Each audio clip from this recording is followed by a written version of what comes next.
Bueno, boa tarde a todos e a todas.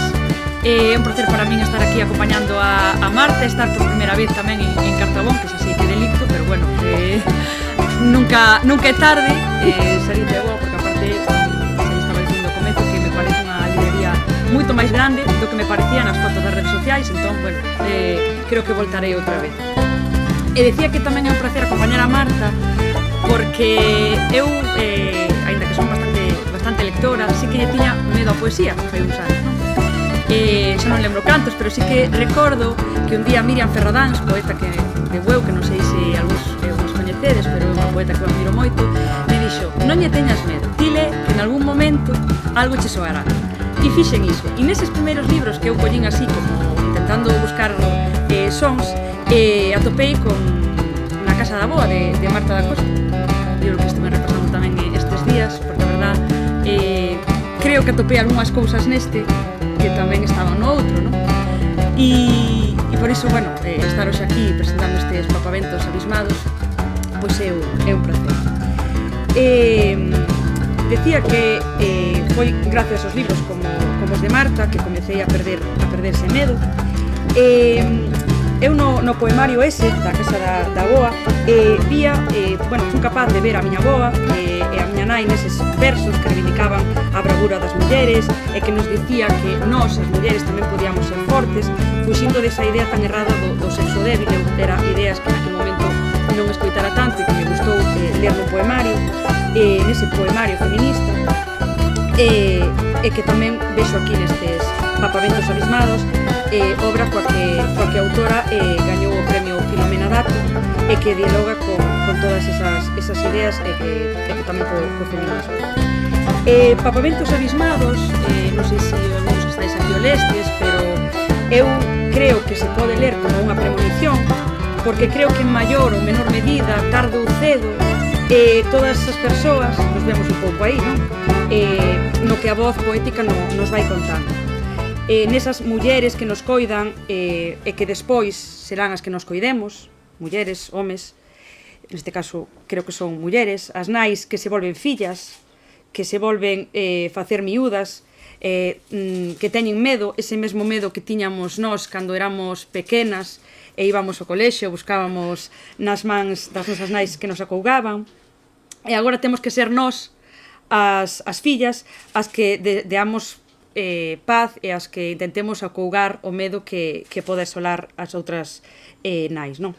Todo isto creo que está aquí, mas tamén está a culpa, o medo a non saber coidar, a non estar á altura desas expectativas que a veces a sociedade crea para nós, sobre todo para as mulleres, o medo tamén a defraudar, e a non saber incluso cando podemos perder o noso temón.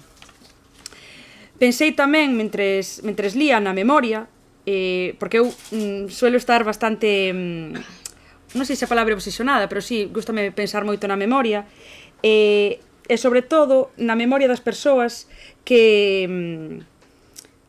se construe con palabras, non? Eu pensaba, ao ler o libro, pensei na biografía que lín de María Moliner, que é unha muller que fixo un dicionario e ao final acabou a súa vida perdendo as palabras que ela nese dicionario creara, non? E creo que aquí un pouco tamén está reflexado, non? Como unha persoa da que aprendemos todo, o que somos, que nos deu a vida, pode ir perdendo, pois iso, parte do que é de xeito irreversible. Creo, en definitiva, que os poemarios vos son aqueles que son capaces de expresar a vida, de tocarnos no interior e ao mesmo tempo de dialogar, con outras culturas e realidades. O de Marta, pois, eu creo que é todo iso, porque o que se conta aquí, pois, aínda sendo moi persoal e moi, ao mesmo tempo, universal, non?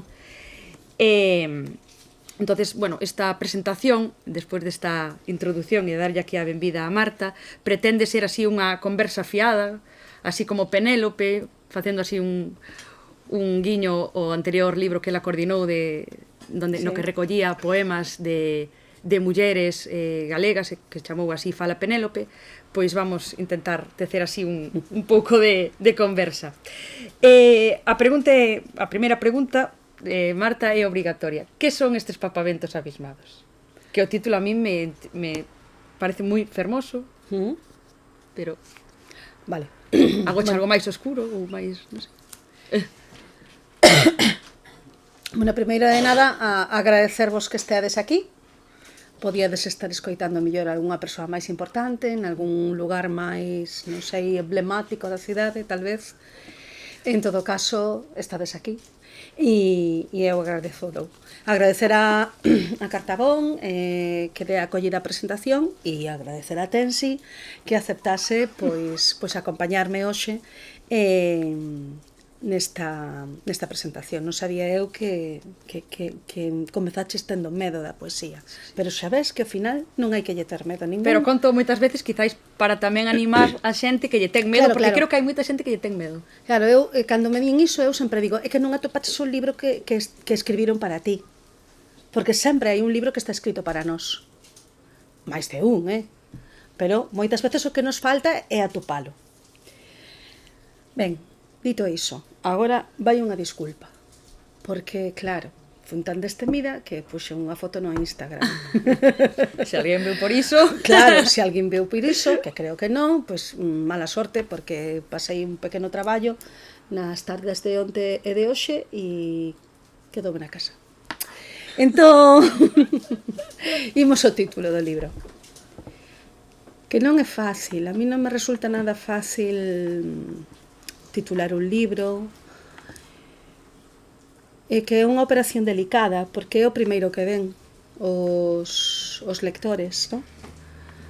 Se o título non é que só son 2 ou 3 palabras, pero a mí pareceme moi difícil acertar, non? Eu hai moitos anos teño pasado moi mal buscando títulos de libros, entón houve un momento que adoptei unha estrategia, non? Teño unha táctica eu para titular os libros e a ela me acollo.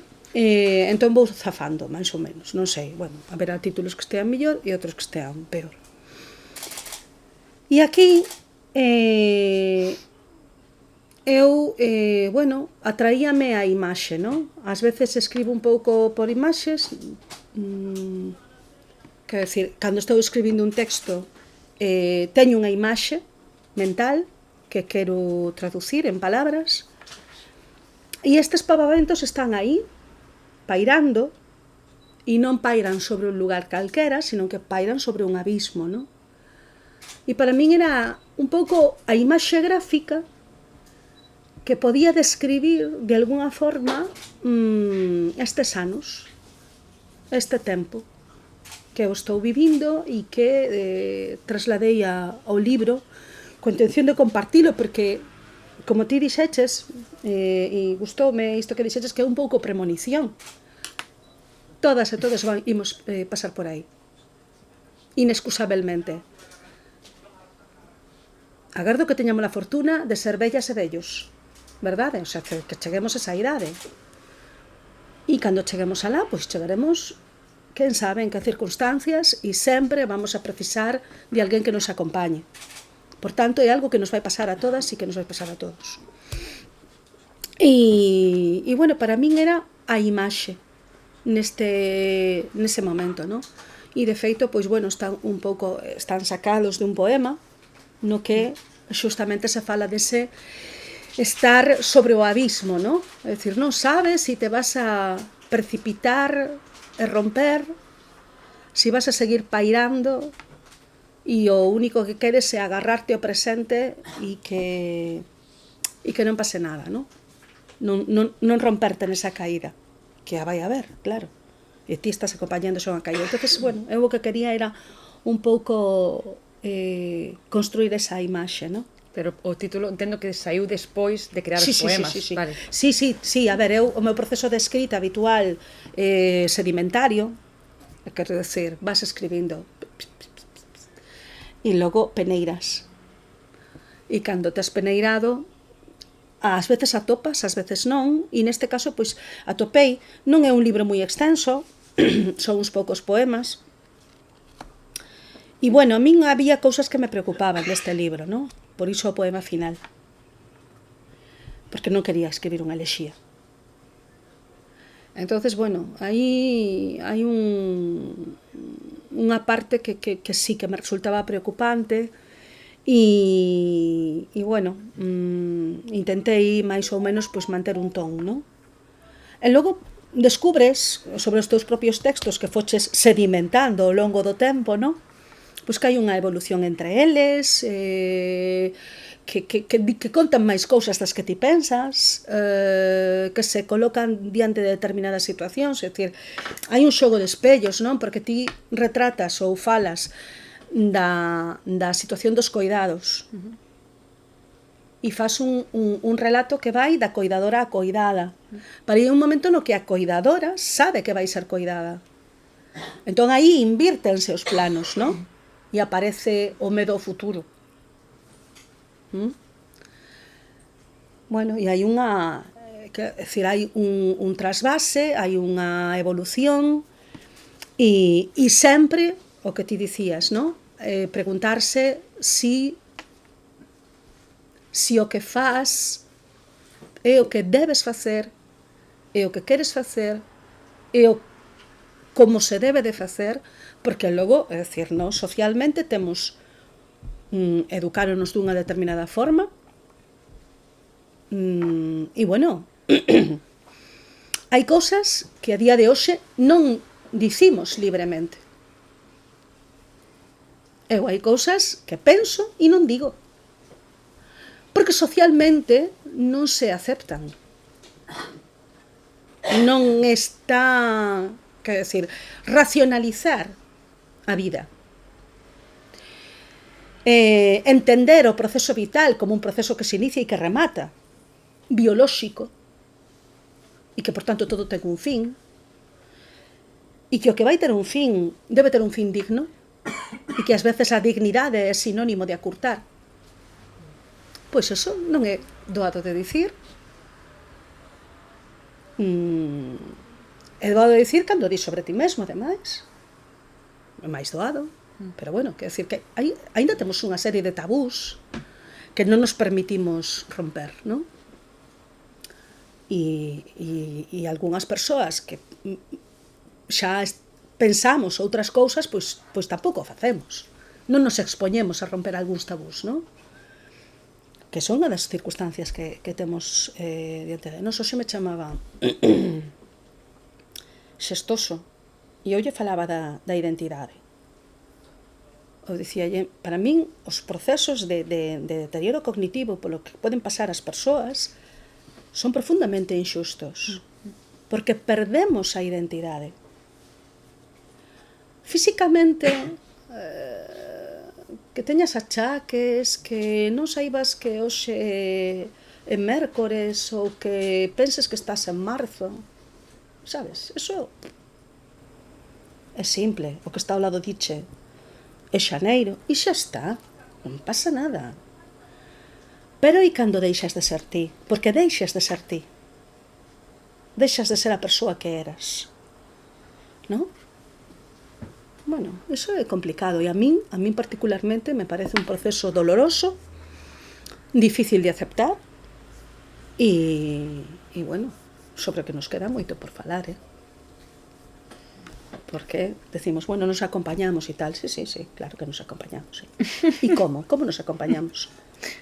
Porque isto non é nada fácil, Entón, bueno, nada, era un pouco, que decir, neste caso tratase, eu decía Xavier do Campo, non? Os libros que nos gustan son os libros onde nos atopamos, non? O que nos gusta da literatura é darnos conta de que está falando de nós. Claro, os libros falan de nós si quen escribe comparte tamén as súas propias vivencias, non? E aí é onde a lectora e a escritora se atopan, non? Dicen, estamos no mismo camiño. E entendo que, por moi individual que poida ser o proceso de partida, efectivamente é un proceso colectivo, porque nos xunta a todos nunha reflexión, non? Porque, ao final, eu creo que tamén a poesía ten esa parte.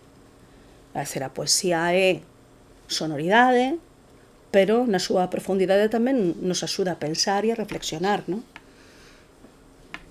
Eu sou lectora de poesía, non sou lectora de ensaio, entón, por eso que sou iso. A mí interésame, ahora que falabas, interésame saber como foi o proceso de creación, como foches creando estes poemas, si foches, bueno, si os escribiches en lugares cotiáns, en lugares, en hospitais, non sei que. Como foi xerándose todo, bueno, e canto tempo estiveches? Tamén entendo que despois houve un proceso de que deixaches algúns atrás, outros a mellor... Eu creo que se remontan ao ano 2017. Os libros son irmáns.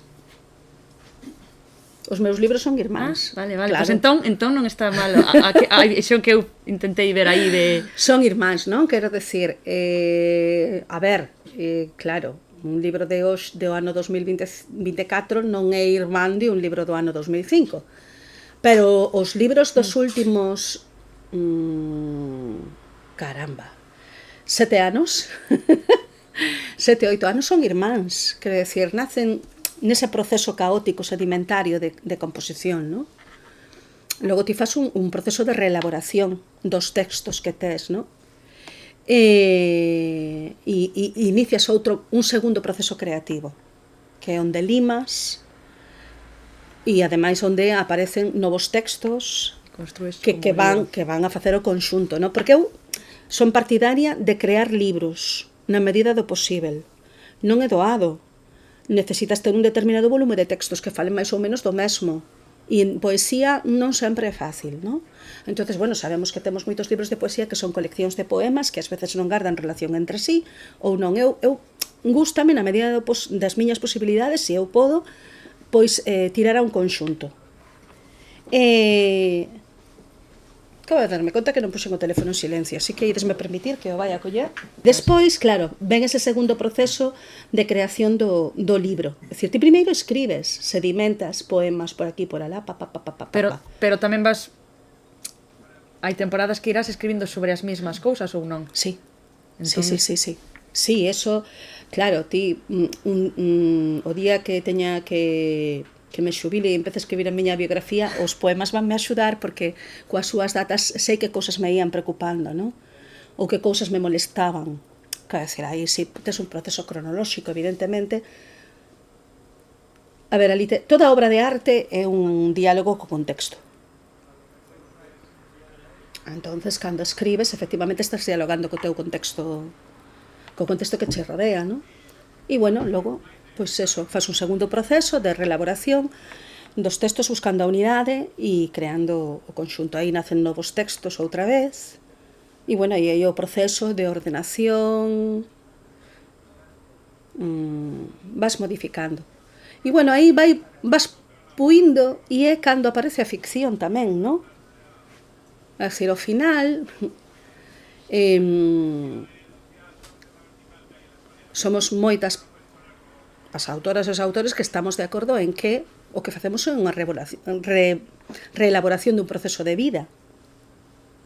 Pero nesa reelaboración hai ficción. Ti elixes, non? Ti creas. Se vou poñer un exemplo gráfico, que eu creo que se entende. Castelao, cando pinta. Unha das cousas que me chamou a atención naquela exposición que houbo en Pontevedra, que estaban os cadros de gran formato. Unha das cousas que se explicaba era o proceso creativo da pintura de Castelao, non? E a mí chamou moita atención, porque nós vemos os cadros de Castelao e pensamos nunha paisaxe real, que está reproducindo unha paisaxe real, porque son realistas. Non. É unha paisaxe ficticia, construída con elementos reais, onde el coloca nunha paisaxe pois non sei, nunha paisaxe calquera, decide colocar, pois, por exemplo, a ábsida da igrexa da Estrada, que non está nunha paisaxe como esa, pero el crea esa ficción, a ficción de unir elementos reais que non están unidos na realidade. Iso é un proceso de ficcionado. E iso é o que facemos nós tamén. Quer dizer, nós, a partir das nosas vivencias, destilamos o proceso de creación, pero logo nesa reconstrucción estamos ficcionando, quer dizer, porque xa desaparece ese fío cronolóxico, aparecen novos elementos, separaste do texto, o texto xa non che está falando de algo concreto, ás veces non sabes, quer dizer, ti mesma, e isto é un proceso de extrañamento que é necesario. Tamén, non? É dicir, hai un momento no que ti tes que sentir o texto lonxe. para poder valoralo tamén, senón... E escoller, porque antes falabas Sí. do último poema, pero escoller tamén o primeiro. É que esos non existían. Ningún dos dous.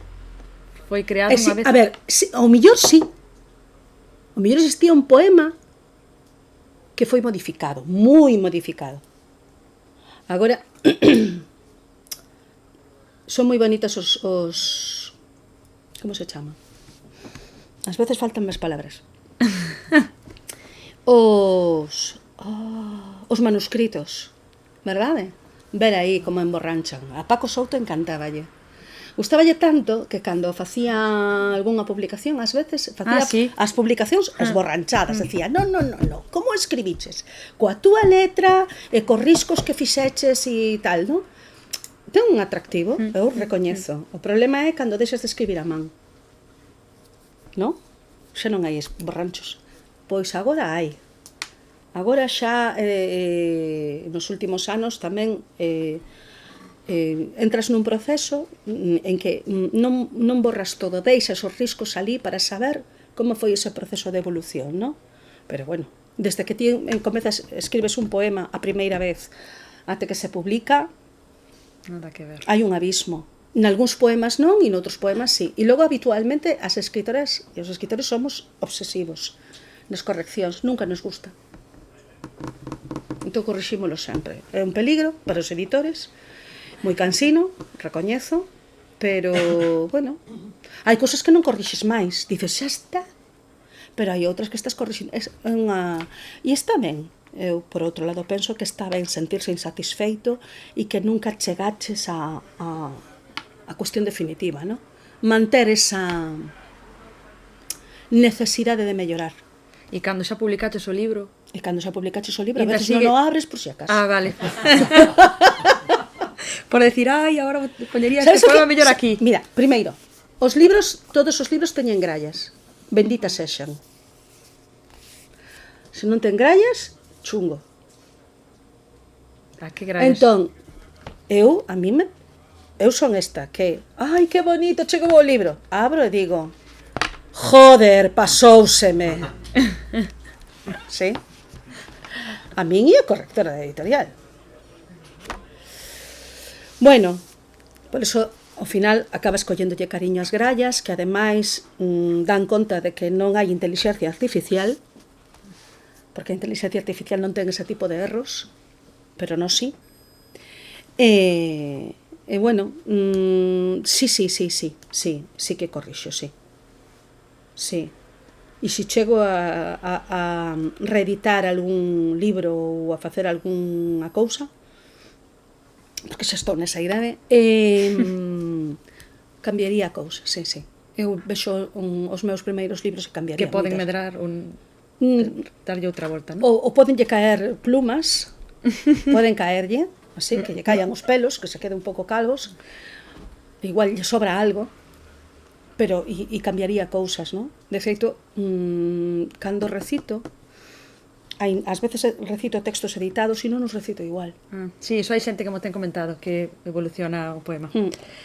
Bueno, centrándonos un pouco xa así no contido do libro, quería ir á páxina 7, bueno, que escribes, a min hai un verso que me gustou moi, bueno, un par de versos, que ampararte coas palabras que ti me fuches dando.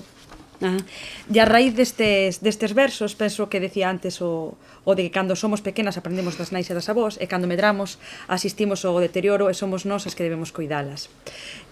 Tamén neses primeiros poemas notei que aparecían rituais cotiáns, a cociña, o pasado, no palangre, que, bueno, toda esa linguaxe. A min pareceume tamén que era como unha redescuberta dos espazos da memoria ou unha reivindicación tamén deses espazos, non sei. Sí, é unha reivindicación deses espazos intencionada. Eu creo que esa é unha das achegas que facemos as poetas desde os 90, non? É dicir, que ocupamos a palabra poética tamén co espazo cotián, co espazo doméstico, que non estaba tan presente ou non estaba presente na literatura. Pero é que, bueno, cada un traslada ao texto os seus ámbitos de traballo, os seus lugares comuns, e os lugares comuns das escritoras é a cociña fundamental. Bueno, a cociña, eu entendo que é o lugar común de calquera familia. Digo familia, non digo mulleres. Pero sí que creo que somos nós, as escritoras, as que levamos ese ámbito familiar no que todos estamos e no que todos convivimos, que o levamos ao texto, non? Que decir, damoslle categoría de material literario, porque a ten. E poñémolo á altura de... E poñémolo á altura de calquera outro material, non?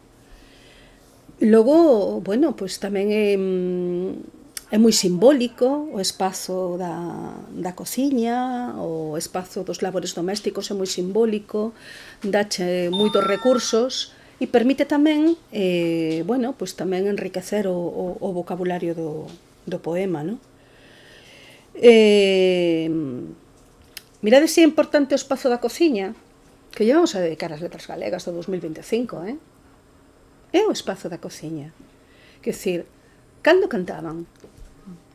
Miramos a foto que publicou a Real Academia Galega. Iso é unha cociña. Son dúas mulleres. Unha toca unha pandeireta e a outra toca un plato. Creo que decían os meus alumnos, é un tupper, profe. Efectivamente, eu creo que sí que é a tapa dunha friameira. Está facendo o son do pandeiro. As latas de pimentón, víamos outro día, non? Latas de pimentón, sachos, tixolas, chaves, botellas. Estaban todo o día traballando. Cando tiñan 5 minutos, nin WhatsApp, nin Instagram, nin televisión. Cantar. Cantar e escorrentar as penas. E tocar co que había. E os platos eran instrumentos. Entonces, bueno, hai que darlle valor ás cousas, porque ao final, se agora estamos aquí falando de un libro de poesía en galego, é porque esas señoras estaban na cociña botando contos e cantando. Que así foi como se transmitiu a lingua durante algúns séculos. Entón, bueno, é un espazo que hai que darlle o valor que merece ter, non? E eu creo que eso foi un logro que nos corresponde ás escritoras e que ademais eu creo que deixa unha pegada importante, non? Bueno, nos abrimos o camiño, agora o material é para todos e para todas, claro. Sí, a mí pareceme que había unha reivindicación nese aspecto, pero tamén da linguaxe mariñeira e así, non? Que tamén é algo que eu sempre que podo, sí que lle meto... Aquí non sei a palabra listir, non? Creo que non, pero sempre que podo poño listir e cousas polo estilo que non están no dicionario. Porque é o vocabulario noso, sí, que temos e non debemos perdelo, non? E non, a ver, a poesía non che dá moitas ocasións de meter determinado vocabulario, non? Pero bueno, na medida do posible hai que conservalo, e unha forma de conservalo, unha forma que era do que falaba o libro anterior, non? Ás veces, pois, unha forma de facer que perviva a lingua é manter as palabras que a forman, e manter esas palabras, pois, consiste, pois, bueno, darlles cabida no texto literario, non? Entre outras, aparte de usalas, claro. Sí, evidente. Veño agora, bueno, trae a colación agora outros versos que din: eu escoito, comprobo como te vas facendo nena aos poucos, que está na páxina 25. Dicíalo un pouco antes, pero a min é algo que me interesa bastante, esa confusión ou ese espello entre as dúas voces, como foches artellando ti as voces entre, bueno, porque a verdad que hai confusión e creo que é algo que tamén me gusta entre a persoa cuidadora, despois podeste ver. Non sei explicarcho, porque eso naceu de forma natural. Entón non é algo que eu intencionadamente diga agora vou a escribir o que sinto eu. Claro, pero sí, de que iso como se podía tamén transmitir e o tipo de sorprendeume, sí, claro, decir, xa digo, sí que era unha preocupación, non? E entonces había unha certa contención. A mí sorprendeume, porque eu pero xa moi avanzado o libro, vin esos cambios, esa evolución, e ao principio non era demasiado consciente, pero logo sí que o vin, non? E chamoume a atención. Pero bueno, é un proceso de confusión que se vai decantando, máis ou menos, vese a esa estrutura, pero tamén, bueno, eu tiña notado nas notas que non trouxe, que os papaventos tamén nos falan un pouco de unha estructura que sobe en espiral, non? É dicir, que vai facendo círculos e que vai e ven, por tanto, que vai e ven e avanza un pouquiño. Sí, me parece que está moi logrado, o sea, digo de confusión, pero non é unha crítica negativa, sino No, algo no. positivo de que está moi ben logrado. Tamén me interesa moito falar da culpa que está presente en bastantes versos, como ensinarnos a ser culpables ou como a nós, mamá, todas agardamos. Entón, eu creo que isto da culpa é un tema que daría pa moito, non? Pero é algo sobre todo co que cargamos as mulleres, sobre todo co que cargades, creo que tamén mulleres de xeracións anteriores a miña. Espero. Eu tamén creo que cada vez sí que se vai, que se intenta, polo menos, se fala máis diso, intenta polo menos reducir, pero creo que sí que é certo que as persoas, bueno, que che diré que non, Pero bueno, quero ter esperanza. Sí. Sí. Polo menos está máis no foco. Sí. A ver, efectivamente, hai cousas que nos custa aceptar, admitir e racionalizar, ¿no? E sigue pesando moito a educación que recibimos. Estamos moi condicionados pola moral católica e non somos capaces de sair dela. E aparte, quero decir, no común da sociedade, decir, ti nas persoas próximas coas que compartes as túas ideas, pois moi posiblemente non terás ningún problema en compartir e en entender o que facemos e o que decidimos, pero a moral católica está aí, está sempre. Bueno, outro día, como está de presente, estaba alucinada, e nos condiciona a vida inteira, incluso a que non acreditamos, e é difícil, porque nos custa moito romper con ese lastre, ¿no? Con esa educación. Ainda que, incluso querendo, cústanos, porque sabemos que a todos nos pesa un pouco. E hai cousas que son moi difíciles de aceptar. Sí. Ou que che custa moito facelas porque non les van a aceptar. E entonces, bueno, eu creo que ademais no tema dos coidados o foco sempre adoita poñerse na persoa que precisa ser coidada e non se pon o foco no coidador, co cal os coidados deteriórense. Ás veces non somos capaces de ver que o non coidar do coidador significa que os coidados que se dan son malos. Estás coidando mal, porque tens que coidarte ti. Por eso digo que dá para unha reflexión. Claro. Sí, pero isto, socialmente, o foco está na persoa coidada.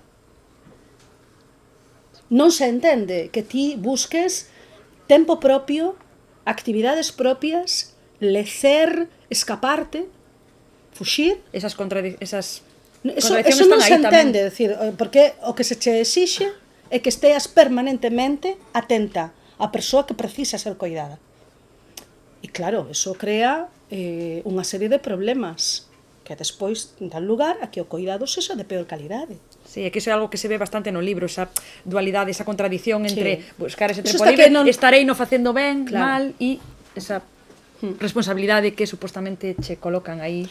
Eu creo que socialmente, ademais, bueno, claro, cando falamos disto tamén estamos falando de política social, sí, e da asistencia social, e, bueno, a situación moi precaria. É dicir, aquí o mundo está construído para que produzamos. E xa. Nunca, o sea, que non se contempla é que hai un momento das nosas vidas en que deixamos de producir. E merecemos ser coidados e atendidos. Non, eso non está previsto. Está previsto a costa de... De feito, aumentan a idade de xubilación para que se acerque a xubilación da morte. Está previsto sempre que unha persoa se faga cargo de ti, pero por obriga, non? Pero está previsto que se fagan cargo de ti as familias, non? Recordamos aquela conselleira que decía que, bueno, que xa estaban nas casas, pois había persoas que coidaban os seus familiares, que non había ningún problema, e que ademais lo hacían con muchísimo cariño. Non che queda outra. Se non tens recursos económicos, non che queda outra. Falamos de pobreza. O sea, é un poemario moi social tamén. Inevitablemente, bueno, como todos os teus. A min... Eu creo que ten unha lectura social. Non sei se é social, pero desde logo ten que ter unha lectura social. Exacto, porque, bueno, eu sí que creo tamén na poesía que non que teña exclusivamente mensaxe, pero sí que teña vontade estilística, pero tamén esa mensaxe que nos intente remover. Bueno, gustaríame facer así unha reflexión tamén alrededor de si a poesía, bueno, entendo que sí, porque es poeta, pero si nos tempos que corren a poesía ten sentido ou como podemos reivindicar? Sí. Eu creo que sí, pero sí, como podemos trasladar á sociedade que se deben achegar a poesía? Ou que non lle teñan medo a poesía, que xa un pouco... Que non lle teñan medo a ler. Bueno, sí, claro, efectivamente, pero bueno... Que non lle teñan medo a ler. Palabras, que non lle teñan medo as palabras escritas. Incluso que non teñan medo de pensar.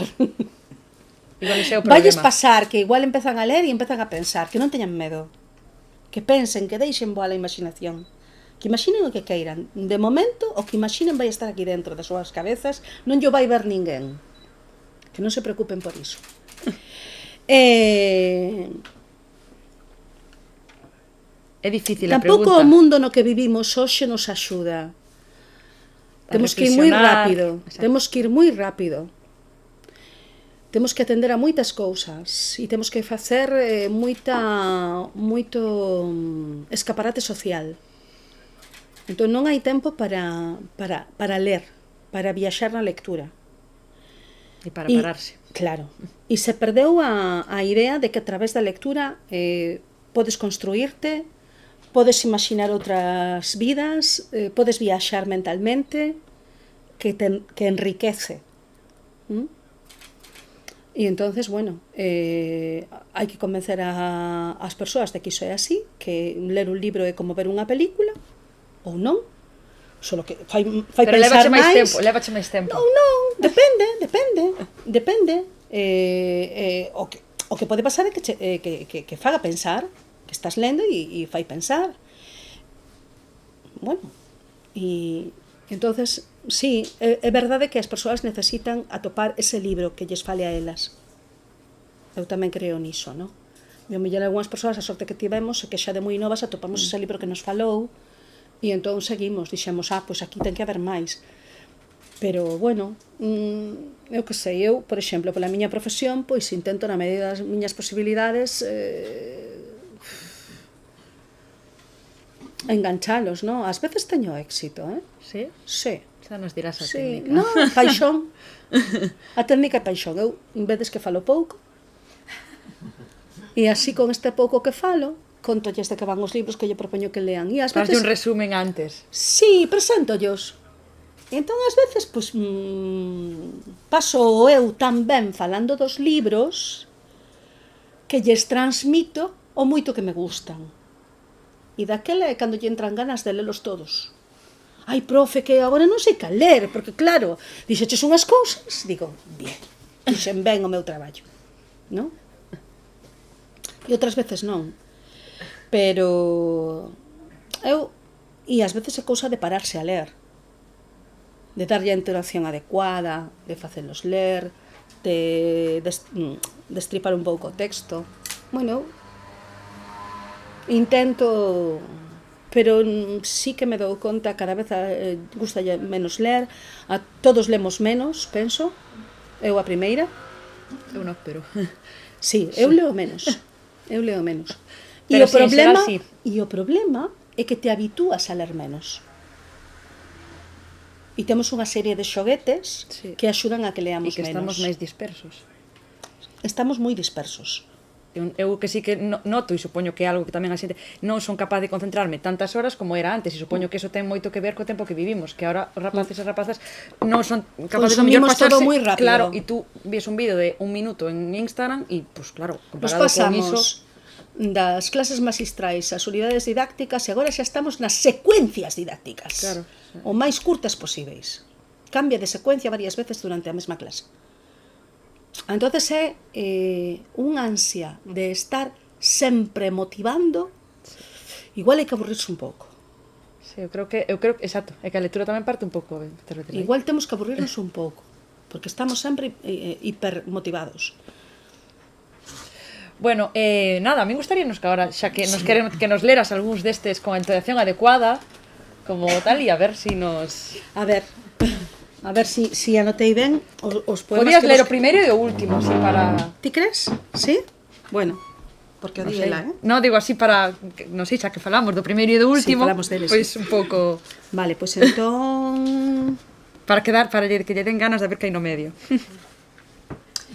Cando escribo peirao, palangre, chalana, vou enganchando elos a cadea da áncora coa que tento reterte. A ti, que agora és frágil, unha estrela de xeo a punto de quebrarse. Conversa umbilical, ampararte coas palabras que ti me fuches dando. Un día partirás, desnortada e con frío, e vagarás perdida nun océano de néboa. Mais agarda, aínda hai barcos que regresan. Xa non me recoñeces nesa foto. Dígoche que son eu, e lembras vagamente aquela casa. E volves preguntarme que anos teño. Miras para as mans e ficas sorprendida da súa delgadeza. Peles e osos, dis.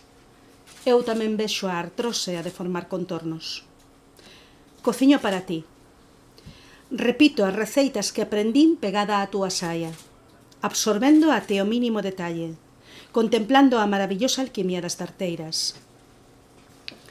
Cociño para ti e pregúntoche que tal estaba o peixe, se che gustou o asado, se algunha vez comeras cogomelos con castañas, e sempre me respondes que todo estaba bo ou que nunca comeras ese prato. Que non comeras peixe con fideos. E eu lembro verte pelando castañetas, torando a súa carne dura e seca para ser mesturada con pasta e azafrán. Eu vou fregando os pratos. Ti insistes en que podes axudar. Volves preguntar que anos teño. Eu respondo outra vez a mesma cifra. E volves a comida. O peixe como fulcro, sobre o que vai xirando a vida, o abo no mar, a aboa na ribeira, e ti cargando cos palangres. Sempre o peixe, as extintas barbadas, a empanada de rubio que levabas ao forno, o peixe encaldeirado con fideos que agora eu cociño para ti. E volves preguntarme que anos teño. E lembras vagamente aquela casa, aínda que agora xa non me recoñeces nesa foto.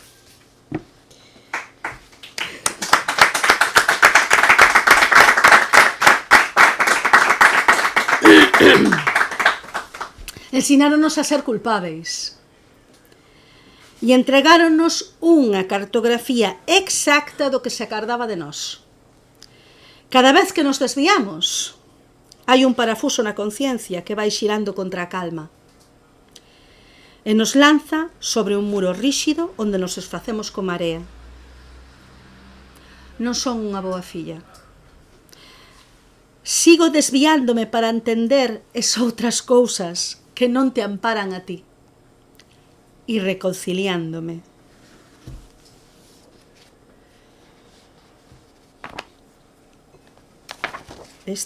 Vou saltar a na cosa. Fago listaxes.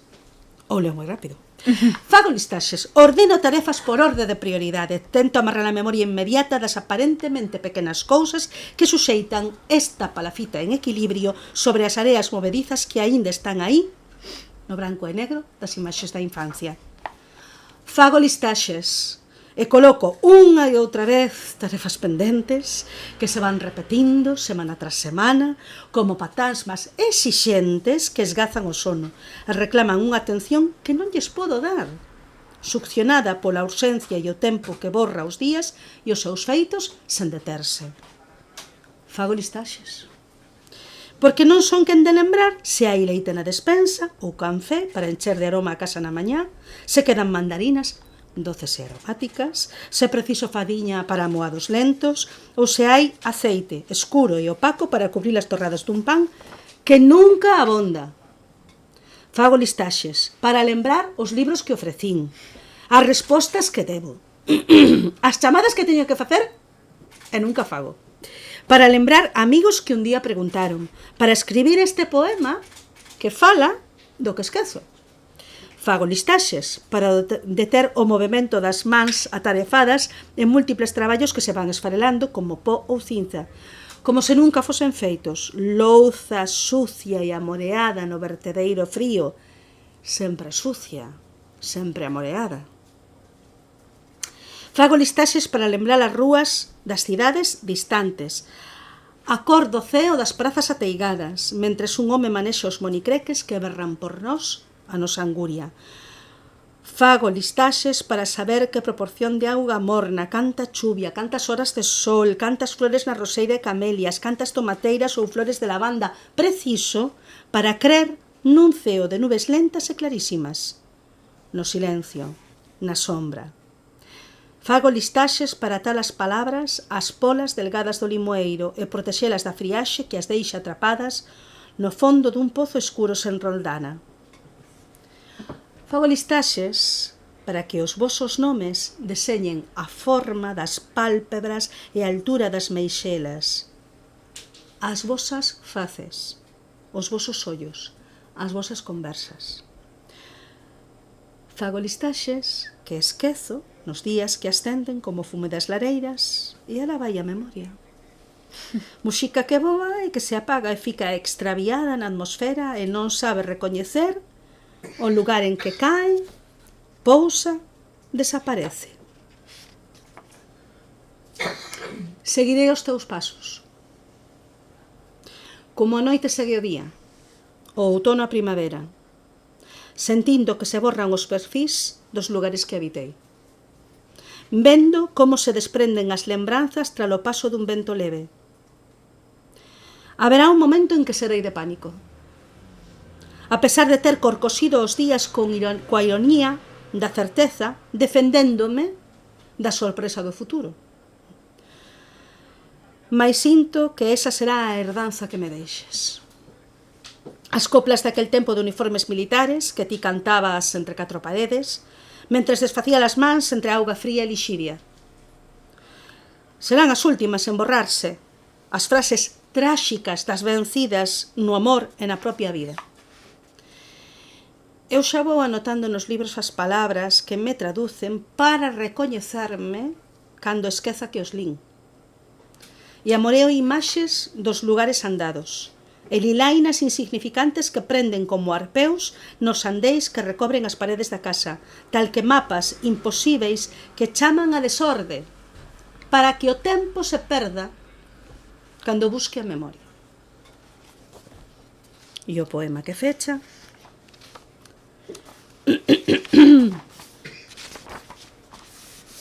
O primeiro poema e o último escribinos, eu creo que 100 de veces.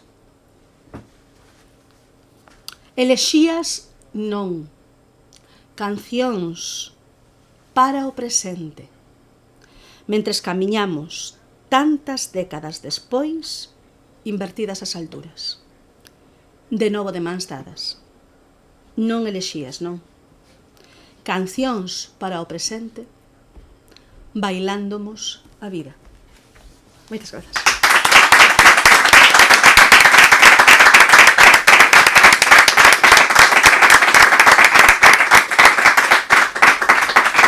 Fala moito, Tens que mandarme calar. Unha boa forma de rematar, perfecta. Moitas grazas, Tensi.